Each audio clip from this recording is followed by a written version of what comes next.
Boa noite a todos, meu nome é Eduarda Maestre e juntamente com a Isabela Pereira, Rian Gustavo, Luiz Henrique e Eduardo Diniz estarei apresentando sobre o tema Finanças Internacionais.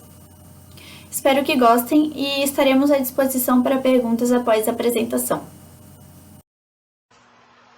Boa noite pessoal, meu nome é Luiz Henrique e eu vou apresentar um pouquinho sobre esse tema de finanças internacionais. Alguns tópicos que eu vou enquadrar aqui e eu vou explicando para vocês. O primeiro tópico que eu vou explicar é sobre o enquadramento das finanças internacionais, tá? O que é? A área de finanças, ela abrange a observação de movimentos de capitais entre agentes econômicos internacionais e a análise de decisões de investimentos e de financiamento dentro do contexto do negócio internacional. Os agentes econômicos são pessoas físicas ou jurídicas que fazem o sistema através das ações, né, que são responsáveis pelas ofertas e demandas. Também ele se dedica no estudo da organização e dos obstáculos nos mercados financeiros internacionais e também dos instrumentos financeiros que são negociados nele e utilizados na gestão financeira internacional, nomeadamente ao nível da cobertura e a gestão de risco, ou seja, tudo que é negociado, como é negociado e qual que é a avaliação do risco nessa negociação. A evolução histórica do sistema monetário internacional. Um pouquinho sobre toda a história, desde o começo até a época que a gente está, até o momento de hoje. Desde a época do descobrimento até a era do Google e do Facebook, são inúmeros os momentos da história que o comércio internacional foi intensificado. Ele contribuiu para que fosse fortalecido as fronteiras econômicas e fosse reduzido o protecionismo nacional. O protecionismo ele é o favorecimento das atividades econômicas internas no país. Tá? Existem alguns períodos históricos que teve uma grande abertura internacional e que se opõem aos momentos de maior isolamento e esfriaram as relações comerciais globais. São esses aqui. Ó. Os descobrimentos, tá? Foram os pioneiros da globalização e do comércio internacional. A segunda metade do século XIX, que foi marcado por uma nova vaga de abertura no comércio internacional. O período entre as duas guerras mundiais, que foram marcados pela Grande Depressão dos Estados Unidos e a quebra no comércio internacional. O pós-Segunda Guerra Mundial, onde teve um forte aumento do comércio e o impulso da reconstrução econômica, né? Toda aquela parte da Europa toda desconstruída, então foi muito importante. E o final do século XX e o início do século XXI, que foi marcado pelo desenvolvimento desses mercados financeiros internacionais e também pelo crescimento das operações financeiras internacionais puras, tá? Ou seja, ele não tem compensação em operações econômicas. Os riscos eles também cresceram, né? São associados às operações internacionais e assim surgiu algumas necessidades de novos e melhores instrumentos financeiros de crédito, internacionais de crédito. E a gestão dos riscos cambiais e de taxa de juros, e entre eles estão a emergência dos mercados financeiros, né? A ocorrência das crises financeiras e de crises que são associadas às dívidas soberanas, a liberalização do comércio mundial, os movimentos de privatização e os fluxos de investimento direto no estrangeiro, o forte crescimento das economias emergentes e também a formação de blocos regionais. Esses são alguns dos riscos. Eles estão a emergência dos mercados financeiros, né? A ocorrência das crises financeiras e de crises que são associadas às dívidas soberanas, a liberalização do comércio mundial, os movimentos de privatização e os fluxos de investimento direto no estrangeiro, o forte crescimento das economias emergentes e também a formação de blocos regionais. Esses são alguns dos riscos, né? E com fatores determinantes para essas mudanças, se destacou alguns, tá? A desregulamentação dos mercados financeiros, a inovação financeira, as tecnologias da informação com a consequente redução dos custos da informação e de transação e a maior abertura das economias e a promoção de um comércio internacional. Dentro do contexto evolutivo, ele assumiu uma importância particular, tá? O estabelecimento do sistema monetário, ele foi indispensável numa melhor articulação entre as economias desiguais, porém cada vez mais interdependentes, né? O sistema monetário ele sempre focou na procura de um designador comum que fosse capaz de facilitar as trocas e as relações comerciais e financeiras entre diferentes países. E também pode ser definido como a estrutura dentro da qual as taxas do câmbio são determinadas e o comércio internacional e os fluxos de capitais são realizados. E é onde se fazem os ajustamentos na balança de pagamento.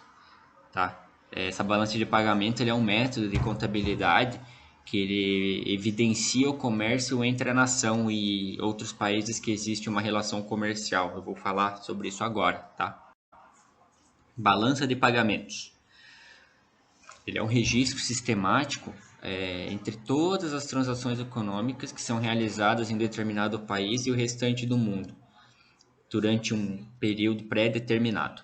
Esse balanço de pagamento ele é uma ferramenta super necessária para que um governo ele tome as decisões sobre a política macroeconômica e também como uma orientação externa para investidores estrangeiros, porque ele também consegue mensurar a capacidade de um país honrar seus compromissos. Qual que é a estrutura da balança de pagamentos? São alguns tópicos, que é a transação corrente, que são aquelas que produzem fluxos de bens reais ou a movimentação de bens ou serviços de remuneração sob a forma de juros, lucros ou dividendos. Balança comercial, que é o registro dos saldos das exportações e das importações de mercadorias pelo valor free on board. Esse valor free on board ele é o preço do produto já dentro do navio. Ele inclui transporte até o porto, porém ele exclui o frete. Balança de serviços, ela registra o saldo do valor dos serviços prestados e recebidos pelo residente de um país. Um exemplo, pagamento e recebimento de serviços de um frete, seguros dos produtos importados e exportados, também receitas, despesas que são relacionadas com turismo, serviços governamentais, royalties e algumas licenças e direitos autorais. Balança de rendas, ela registra todas as remunerações pelos fatores de produção, que são resultado das transações entre residentes e não residentes de um país. Algum exemplo, salários e ordenados, né, que são as rendas de investimento direto, as rendas de investimento em carteiras e rendas em outros tipos de investimentos. Transações unilaterais correntes, operações que elas não criam obrigações como doações e remessas de dinheiro de imigrantes para os seus familiares nos países de origem ou remessas de dinheiro de brasileiros no exterior para famílias residentes no Brasil. Movimento de capitais. Ele é todo o fluxo de moeda, crédito e títulos que são representativos de investimento. Conta capital. Registra as transações relativas às transferências unilaterais de patrimônio de imigrantes e a aquisição de bens não financeiros não produzidos, como cessão de marcas e patentes. Conta financeira. Ela registra toda a transação que é referente à formação de ativos externos. São os componentes dela um investimento direto, que ele é uma referência ao capital de risco, ele faz parte integrante do patrimônio da empresa e ele existe uma chance de representar lucro ou risco de ser prejuízo. Tá? O investimento em carteira, ele registra a entrada, saída de divisas relativas à negociação de título de crédito, que são negociados em mercados secundários de papéis, como títulos de renda variável e renda fixa, por exemplo. Derivados, registra as entradas e saídas de capitais decorrentes de swaps, opções e futuros. O que é swap? São operações financeiras onde duas partes negociam baseadas na rentabilidade de um ativo. E outros investimentos, que em geral, né, ele engloba créditos comerciais, empréstimos, moedas e depósitos e outros ativos e passivos. Bom, vou iniciar falando um pouquinho sobre o mercado de câmbio. O mercado de câmbio é um espaço onde acontecem negociações envolvendo moedas estrangeiras. Ele funciona de forma eletrônica e fica disponível 24 horas por dia durante 5 dias e meio da semana. As operações incluem pagamentos e recebimentos em moeda estrangeira, bem como transferências para o exterior e, é claro, aplicações no mercado financeiro. Os seus principais participantes são bancos comerciais e de investimentos, instituições financeiras não bancárias e bancos centrais. O mercado de câmbio é estruturado em duas vertentes, o mercado primário e o mercado secundário. No mercado primário, encontram-se as operações onde ocorre a entrada e saída de moeda do território nacional, ou seja, situações de transação realizadas por exportadores e importadores. Já no mercado secundário, são as operações que ocorrem de um banco para outro dentro do território nacional, também conhecida como mercado interbancário. Para a realização de todas as operações do mercado primário, é necessário se atentar à taxa de valor da moeda estrangeira em relação à moeda nacional e também ao regime cambial. Esse fator que regula a taxa é dividido em 3 vertentes. O câmbio fixo, onde o preço da moeda em relação à outra é determinado pelo governo de forma exata e inalterada. O câmbio flutuante, onde não tem um controle sistemático do governo. O valor da moeda varia de acordo com a oferta e procura do mercado. E, por fim, o câmbio híbrido ou atrelado. Esse câmbio oscila entre o fixo e o flutuante, sendo que a taxa é alterada diariamente conforme determinação do governo. Manter esse regime só é possível com a intervenção do Banco Central. Falando um pouco então sobre riscos cambiais, né? A definição basicamente, né, tem a ver com variação, volatilidade, né, da taxa de câmbio entre um país e outro, uma moeda e outra, né? Fazendo um exemplo bem claro, referente à data de acordo, data de liquidação, né? Por exemplo, se hoje a gente acordar uma venda de um produto com dólar a R$4, por conta da variação cambial, amanhã essa variação pode estar maior ou menor, né? Um valor diferente da data acordada. Mecanismos, então, existem mecanismos para fazer essa redução desse risco, né? São 3: operações com dólar futuro, operações com swap e operações com derivativos, tá? Falando um pouquinho sobre taxa de juros, então, os riscos, então, referente à ligação, né, das taxas de juros, né, e essas oscilações, então, referente às mudanças, né, que os países realizam na taxa. Então, hoje uma taxa pode ser de 2,75 a Selic, por exemplo, no Brasil. Amanhã, né, pode haver uma intervenção política, uma intervenção do Banco Central e alterar essa taxa de juros para um outro valor. Já em outro país, por exemplo, Estados Unidos, enquanto a taxa de juros aqui é 13,5% atualmente, lá nos Estados Unidos a taxa de juros atual é de 0 a 0,25%. Isso gera então uma diferenciação quando a gente realiza investimentos. Sobre o risco de crédito, então um conceito é referente ao não pagamento do tomador ou da contraparte referente ao investimento, né? No caso, um exemplo bem clássico é da renda fixa. Quando um banco realiza, por exemplo, um CDB, um tomador ou uma contraparte, e essa contraparte não realiza o pagamento. Então, há esse risco de crédito, né, de tomar um calote. Falando sobre risco de liquidez, então o significado é referente à liquidez de um investimento, né? Há investimentos que têm um maior retorno, uma maior liquidez do que outros. Exemplo, então, é referente a um imobilizado. Quando a gente faz uma compra de um imobilizado, a gente não espera uma liquidez rápida, né? Justamente por ser um imobilizado que demanda tempo, né, para ter o seu retorno. Sobre risco de mercado, então, o entendimento do mercado, basicamente, é o risco que ocorre aqui, né? Então, o mercado pode entender que o valor não é um valor justo. Sobre risco sistemático e não sistemático de mercado, então, falar sobre um pouquinho a diferenciação sobre o que é, né, e utilizar exemplos. Então, basicamente, risco sistemático afeta todo o sistema financeiro mundial, né? Um exemplo claro é referente ao crash de 29 que ocorreu, e os não sistemáticos afeta somente uma única empresa ou também somente um sistema financeiro nacional, por exemplo, investigação da Lava Jato. Sobre risco de contraparte, então, basicamente, né, esse risco ocorre quando uma outra parte não realiza o pagamento. Sobre risco de contraparte, Basicamente, então, é o risco de uma outra pessoa não compartilhar da sua obrigação. Um exemplo claro aqui, né, é uma compra na internet. Então, basicamente, existe a pessoa que está comprando, a pessoa que está vendendo e a contraparte, né, no caso, o site na internet. Sobre a arbitragem, então, a arbitragem basicamente é referente então à compra de um determinado ativo, de um investimento, e a venda em uma outra praça, no caso, em um outro país.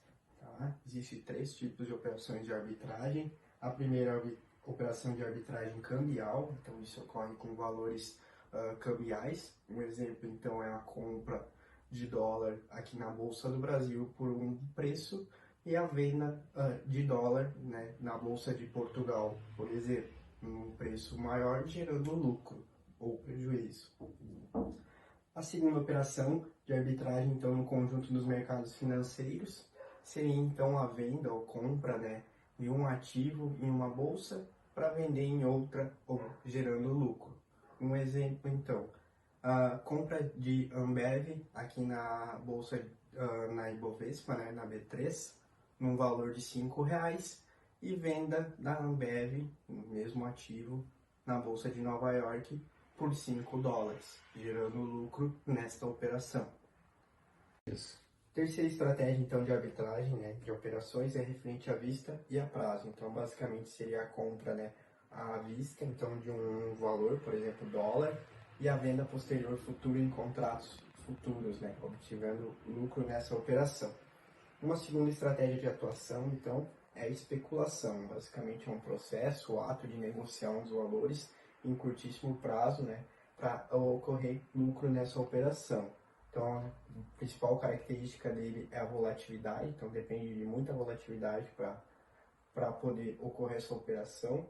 Então, é uma operação que tem um alto risco financeiro, então basicamente tem altos ganhos também nessa operação. A segunda estratégia de atuação no mercado financeiro é a especulação. Então, a especulação nada mais é que o processo ou o ato de realizar negociação, né, na bolsa em curtíssimo prazo. Então, ele tem uma característica, né, que é a volatilidade. Ele depende da volatilidade para acontecer esse tipo de operação especulativa. Então, ele possui um alto risco financeiro, né, por conta disso, porém, ele oferece um alto retorno para aqueles que são bem-sucedidos nessas operações. Um exemplo de especulação, né, é quando, por exemplo, um bilionário como Elon Musk, por exemplo, fala que vai comprar bitcoins. Por conta disso, gera uma especulação de mercado que torna o bitcoin uma moeda muito mais procurada e essa procura valoriza a moeda ainda mais. Falando sobre cobertura de risco ou hedging, então um hedging é basicamente uma cobertura, né, para possíveis perdas que você pode ter no mercado financeiro. Existe a cobertura, então, no risco cambial e no risco de taxa de juros. De modo cambial, então, um exemplo, basicamente, é você realizar um seguro de crédito para exportações. Assim, você trava o valor do dólar no futuro e, se ele tiver com um valor maior, você vai pagar pelaquela cobertura somente, não pelo valor futuro. Já a cobertura de taxa de juros é a mesma coisa com a taxa de juros do país. Já a cobertura da taxa de juros é basicamente a mesma coisa, porém com a taxa de juros nacional.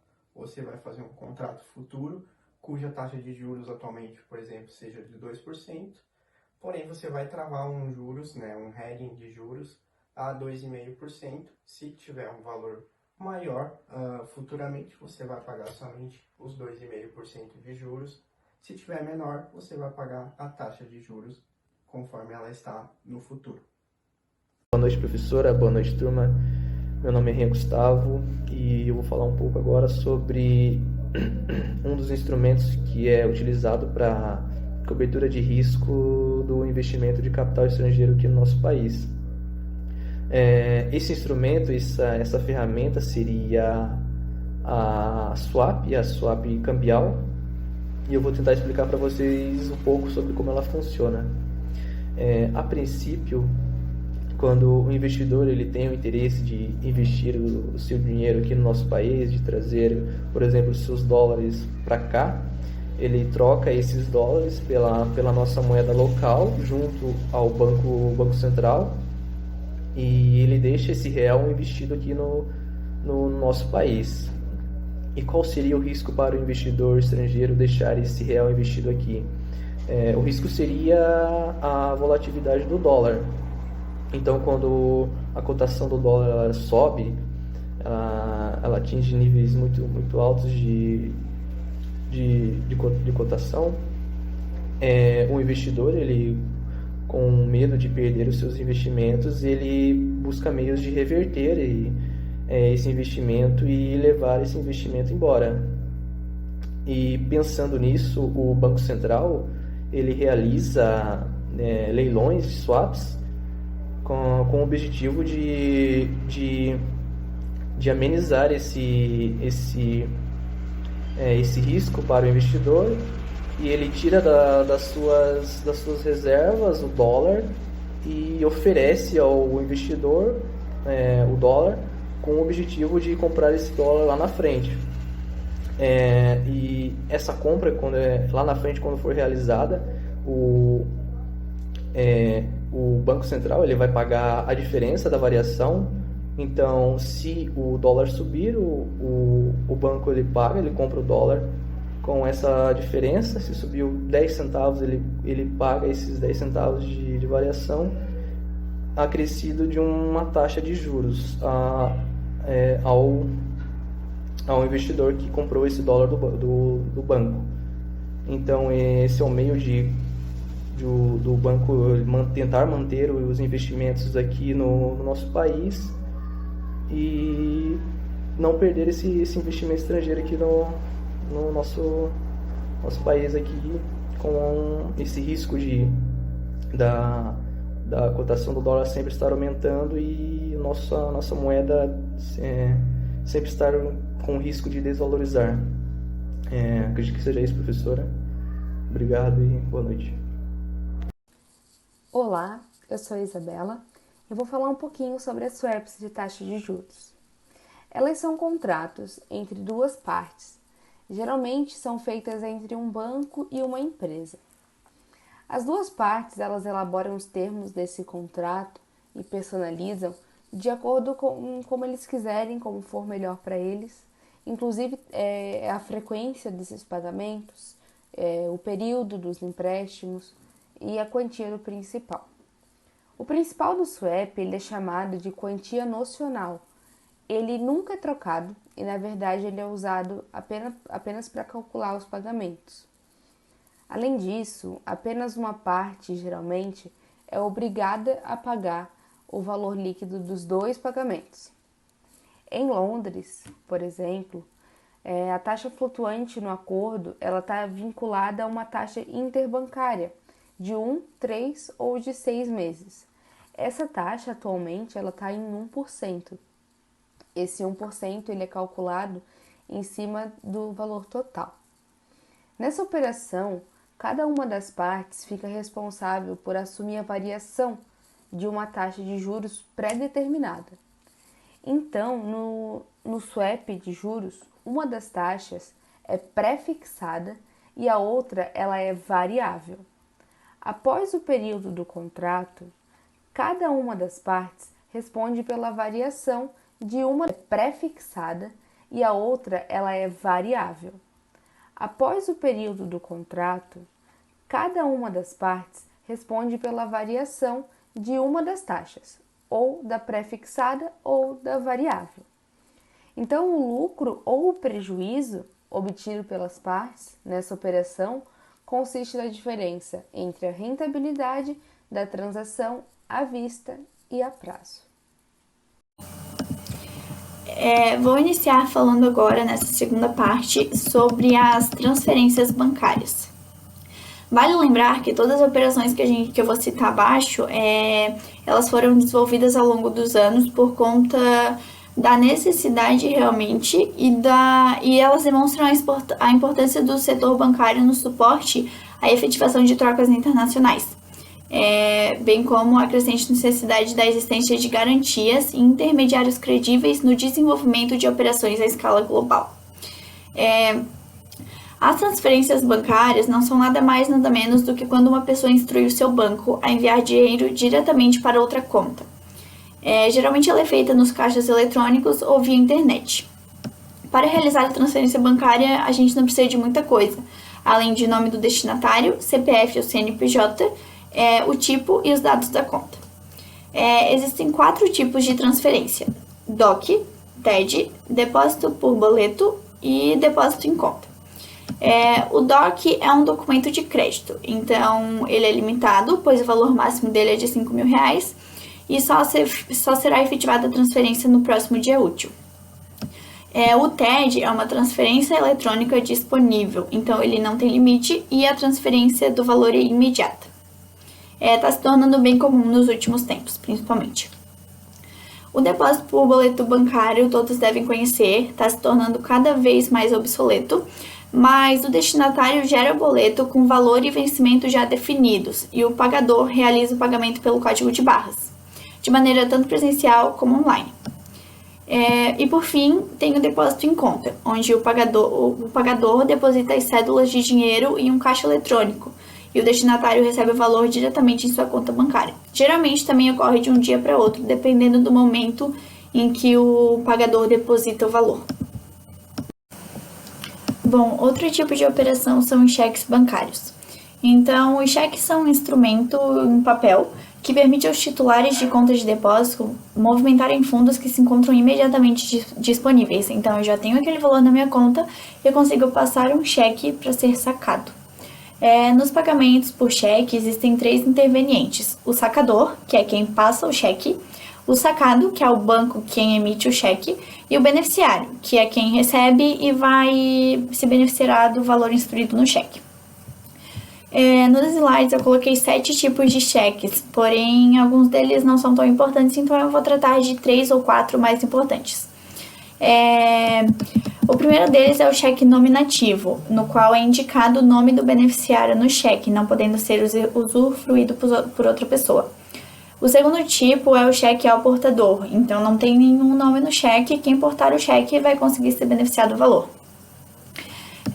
Temos o cheque visado, no qual o banco coloca um carimbo que certifica a existência de fundos suficientes na conta para o pagamento à data do visto. Então, o banco certifica ao beneficiário de que o sacador já tem aquele valor em sua conta. E o cheque pré-datado é passado com datas futuras específicas, mas não impede que faça o levantamento do valor em outras datas anteriores.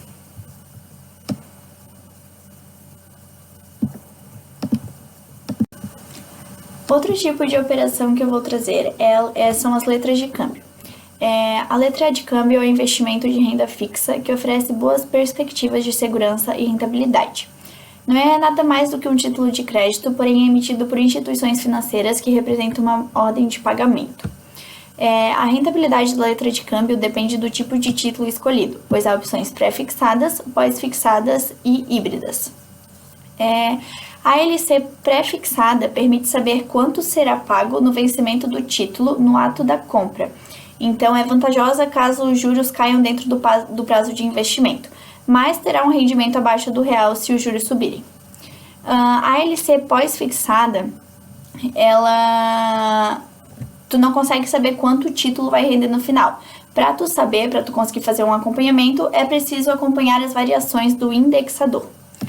A LC híbrida combina uma taxa pré-fixada e outra pós-fixada, e é o tipo mais indicado para quem deseja manter o poder de compra e obter ganhos reais sobre a inflação, especialmente em objetivos de médio a longo prazo. Bom, nessas 2 últimas operações, vamos entrar mais um pouquinho no mundo de comércio exterior. Para a penúltima operação que eu vou demonstrar é a carta de crédito documentária. A carta de crédito é uma carta emitida a pedido do importador, onde garante ao exportador o recebimento do pagamento das suas exportações, mas também, ao mesmo tempo, assegura ao importador o recebimento da mercadoria de acordo com as condições documentárias exigidas na carta de crédito. Então, é uma ordem de pagamento condicionada e o exportador só terá direito ao recebimento do valor da exportação se atender a todas as exigências do importador que foram colocadas na carta de crédito. O risco de pagamento é transferido ao banco emissor ou banco confirmador, o qual possui a obrigação de honrar o pagamento ao exportador, desde que as condições estabelecidas na carta de crédito sejam cumpridas pelo mesmo. Então, o exportador com certeza vai receber o pagamento, desde que ele tenha cumprido as exigências do importador. Essa é a modalidade de pagamento mais difundida no comércio internacional, pois oferece maiores garantias para ambos os lados. Bom, por fim, mas com certeza não menos importante, temos a remessa documentária. Essa instrução não é nada mais nada menos do que a entrega de documentos financeiros ou comerciais que transmitem a propriedade da mercadoria ao beneficiário final. Então, na remessa documentária existem 4 intervenientes: o cedente, que é o exportador ou vendedor, o banco cedente, que é o banco do exportador, que envia documentos ao importador, o sacado, que é o importador ou comprador, e o banco do sacado, que é o banco do importador responsável pelo cumprimento das instruções de cobrança.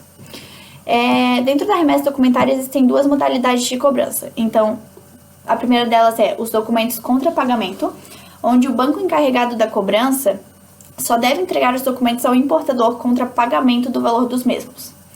E a segunda é o documentos contra aceite, onde o banco encarregado da cobrança entrega os documentos ao importador contra o aceite da letra que os acompanha, que implica um pagamento diferido. Os documentos também poderão ser entregues contra um simples compromisso escrito de pagamento em data futura acordada. Então, eu coloquei aqui um esqueminha para tentar acompanhar com vocês como funciona. Mas, basicamente, o banco do seu fornecedor estrangeiro envia ao banco do sacado os documentos necessários ao levantamento da mercadoria importada pela sua empresa. Os documentos serão entregues contra pagamento, aceite ou pagamento parcial e aceite do restante, de acordo com as condições determinadas pelo exportador.